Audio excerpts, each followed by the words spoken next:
નમસ્કાર, news for ઇન્ડિયામાં સ્વાગત છે આપનું। અમદાવાદના જો વાતાવરણની વાત કરીએ તો અચાનક જ વાતાવરણની અંદર પલટો આવી ગયો છે। તમે જોઈ શકો છો મારા ઠીક પાછળ કે અમદાવાદ આખા શહેરની વાત કરીએ તો જે ધૂળની ડમરીઓની અંદર ઘેરાઈ ગયું છે અને તમામે તમામ રોડ રસ્તાઓ અત્યારે ટ્રાફિક જામના દ્રશ્ય અહીંયા જોવાઈ રહ્યા હશે। જો અત્યારે અમે જો ઊભા છીએ સરખેજ વિસ્તારની, અમે વાત કરીએ એસજી હાઈવે ખાતે વર્લ્ડ ટ્રેડ ટાવર પર, ત્યાંથી સીધા દ્રશ્ય તમને બતાવીશું કે અમદાવાદની આસપાસની જો ઇમારતો તમે જોઈ શકો તો તમામે તમામ ધૂળની ડમરીઓમાં ઘેરાઈ ગયું છે।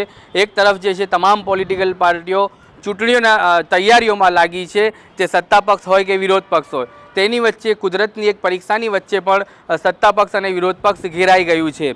હાલ તે ચૂંટણીની તૈયારીઓની સાથે સાથે વાતાવરણમાં અચાનક પલટો આવ્યો છે, તે લઈને શહેરીજનોમાં અચાનક જ ગભરાહટ જેવો માહોલ છે। પરંતુ શહેરીજનો ખુશખુશાલ પર નજર એટલે આવી રહ્યા છે કે 42 થી 44 ડિગ્રીની વચ્ચે શહેરીજનો અત્યારે પીડાઈ રહ્યા હતા, તેની સામે કુદરતની તરફથી એક ભેટ તેમને મળી તેમ માની શકાય। કારણ કે આવી ગરમીની વચ્ચે આવું જો વાતાવરણ હોય તો હું કેમેરામેનને કહીશ કે તમામ જે ટેરેસ ઉપર પર જે એમ્પ્લોય છે, અહીંયા કામ કરનાર એમ્પ્લોય જે છે, તમામ એમ્પ્લોઈઝ બધા ટેરેસ ઉપર આવી ગયા છે અને વાતાવરણનો એક માહોલ જોવા, વાતાવરણનું મજા લેવા માટે એ લોકો અહીંયા પહોંચી ચૂક્યા છે। સીધા અમે એક અહીંયા એમ્પ્લોયથી વાત કરીશું, શું છે તેમની અહીંયા ટેરેસ પર આવવાની હકીકત, અમને કેવું લાગી રહ્યું છે વાતાવરણમાં અચાનક પલટો 42 થી 44 ડિગ્રીની તાપની વચ્ચે અમદાવાદ શહેરીજનો પીડાઈ રહ્યા હતા। सारी बातें छोड़ो, सब बातें गई। मैं सिर्फ इतना कहूँगा, पूरे दिन पूरी रात काम करते रहते हैं, हर कोई करते हैं, हर जितने लोग हैं सब करते हैं, ठीक है। सिर्फ इतना कहूँगा कि निकलो घर से, वीडियो देख के कुछ पता नहीं चलेगा क्या हो रहा है। निकलो घर से, टेरेस पे जाओ, रोड पे जाओ, कहीं भी जाओ, खुद देखो कि क्या हो रहा है क्या नहीं। એન્જોય કરો। एंजॉय करो। જી ચોક્કસથી તો લોકો એન્જોયમેન્ટની અપીલો કરી રહ્યા છે કે ટેરેસ પર તમે આવો, વાતાવરણને જુઓ અને એન્જોયમેન્ટનો મજા માણો। એક તરફ પ્રી મોન્સૂન પ્લાનિંગ માટે વિરોધ પક્ષના નેતા શહજાદ ખાન તો આજે જ પ્રેસ કોન્ફરન્સ કરી ચૂક્યા છે, તેની સામે અચાનક જ વાતાવરણમાં પલટો આવ્યો છે। તો હવે કોર્પોરેશનના સત્તાધીશો કઈ રીતના જે છે પ્રી મોન્સૂન પ્લાનિંગ માટે તૈયાર છે કે નહીં, એ આજના દિવસમાં જ તેમની તમામ જે પોલો છે સામે આવી જશે। તો બીજી તરફ વીજળીની ગડગડાહટ થઈ રહી છે, વરસાદી છાંટા ચાલુ થઈ ચૂક્યા છે। કેટલીક જગ્યાઓથી અમને મેસેજ આવી રહ્યા છે કે શાંતિપુરા હોય, સાણંદ હોય કે વિરમગામ જેવા જિલ્લાઓ અમદાવાદની વાત કરીએ તો ત્યાં વરસાદ શરૂ થઈ ચૂક્યું છે, પરંતુ હાલ અમદાવાદ એસજી હાઈવે ખાતે અત્યારે પવન ફૂંકાઈ રહ્યું છે।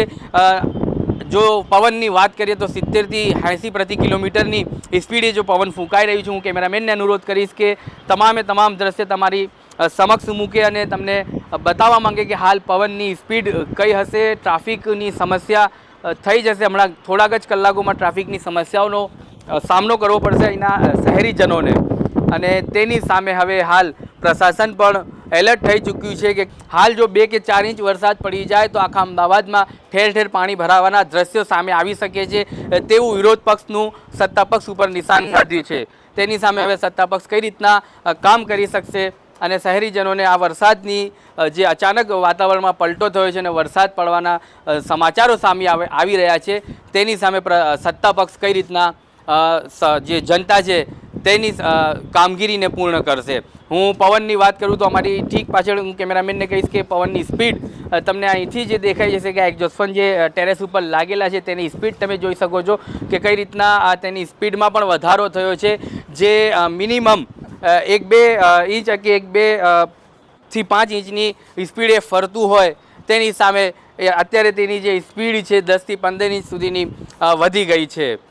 તો તમામ જે શહેરીજનો છે તે હાલ ઉત્સાહના મૂડમાં તો છે, પરંતુ જે હાલ શહેરીજનો બહાર ઓફિસ કે જે કામધંધા અને રોજગારથી જોડાયેલા છે તે લોકો હવે ચિંતામાં છે કે અમે ઘરે જવાનું કઈ રીતના જે અમને સક્ષમ થશે અને ઘરે જવાનું કઈ રીતના એ લોકોનું સારી રીતે તે પહોંચી શકશે।